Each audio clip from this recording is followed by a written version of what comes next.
India south Africa మధ్య జరిగిన మూడో వన్డేలో ఇండియా 9 వికెట్ల తేడాతో ఘన విజయం సాధించింది. వరుసగా 20 టాసులు కోల్పోయిన భారత్ జట్టు చివరికి 21వ ప్రయత్నంలో టాస్ గెలవడం ప్రత్యేకంగా నిలిచింది. కెప్టెన్ కేఎల్ రాహుల్ టాస్ గెలిచిన వెంటనే ఆనందంలో మునిగిపోయి స్టేడియం నుండి తిరిగి వస్తూ డాన్స్ చేసిన వీడియో ప్రస్తుతం సోషల్ మీడియాలో వైరల్ అవుతుంది.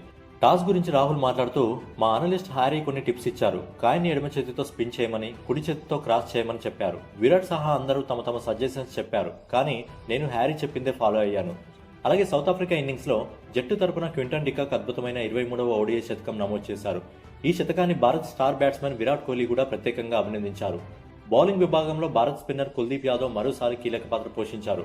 మొదటి ఓడిఐ మ్యాచ్లో 4 వికెట్లు, రెండవ ఓడిఐ మ్యాచ్లో 1 వికెట్, మూడవ ఓడిఐ మ్యాచ్లో 4 వికెట్లు తీసి మొత్తం 3 మ్యాచ్ల్లో 9 వికెట్లు తీసి సిరీస్కి హైలైట్గా నిలిచారు.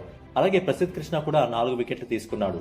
డిఆర్ఎస్ సందర్భంలో కుల్దీప్ రోహిత్ శర్మ మధ్య జరిగిన ఫన్నీ సీన్ ఆన్ ఫీల్డ్ లో కూడా సోషల్ మీడియాలో వైరల్ అవుతుంది. డిఆర్ఎస్ లో నేను చాలాసార్లు తప్పు చేస్తుంటాను, కాబట్టి రోహిత్ భయ్య ఎప్పుడు ఆపుతుంటాడు అని కుల్దీప్ నవ్వుతూ చెప్పారు. అలాగే భారత్ ఇన్నింగ్స్ గురించి మాట్లాడినట్టయితే రోహిత్ శర్మ సిరీస్ లో మరో అద్భుతమైన హాఫ్ సెంచరీతో పాటు ఇంటర్నేషనల్ క్రికెట్ లో 20,000 పరుగులు పూర్తి చేశారు. ప్రస్తుతం ఈ జాబితాలో 4వ స్థానంలో ఉన్నారు. ఆయన కంటే ముందు సచిన్ టెండూల్కర్, విరాట్ కోహ్లీ, రాహుల్ ద్రావిడ్ ఉన్నారు. గత 5 ఓడిఐ ఇన్నింగ్స్ లో 4 సార్లు హాఫ్ సెంచరీ స్కోర్లు చేసి తన ఫామ్ ను కొనసాగిస్తున్నారు.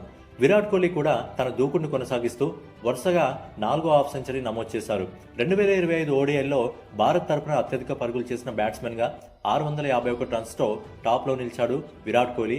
రెండో స్థానంలో 650 పరుగులతో మన హిట్ మ్యాన్ రోహిత్ శర్మ ఉన్నాడు. అలాగే మైదానంలో విరాట్ బాదిన నో లుక్ 6 మాత్రం అభిమానులు, ప్రత్యర్థి ఆటగాళ్లను కూడా ఆకట్టుకుంది. అలాగే యశస్వి జైస్వాల్ గురించి మాట్లాడుకున్నట్టయితే తన కెరీర్లో 4వ ఓడిఐ మ్యాచ్లోనే మొదటి శతకం నమోదు చేసిన జైస్వాల్ 3 ఫార్మాట్లలో శతకం చేసిన భారత క్రికెట్ జాబితాలో చోటు దక్కించుకున్నాడు.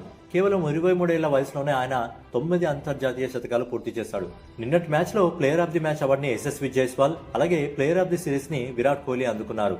సిరీస్ విజయం అనంతరం కెప్టెన్ కేఎల్ రాహుల్ విజేతల ట్రోఫీని యశస్వి జైస్వాల్ కి అందజేశారు. మ్యాచ్ లో మన ఇండియన్ ప్లేయర్స్ ఆడిన విధానం మీకే విధంగా అనిపించింది కింద కామెంట్ చేయండి. అలాగే డైలీ స్పోర్ట్స్ వీడియోస్ కోసం మన ఛానల్ ని ఫాలో అవుతూ ఉండండి.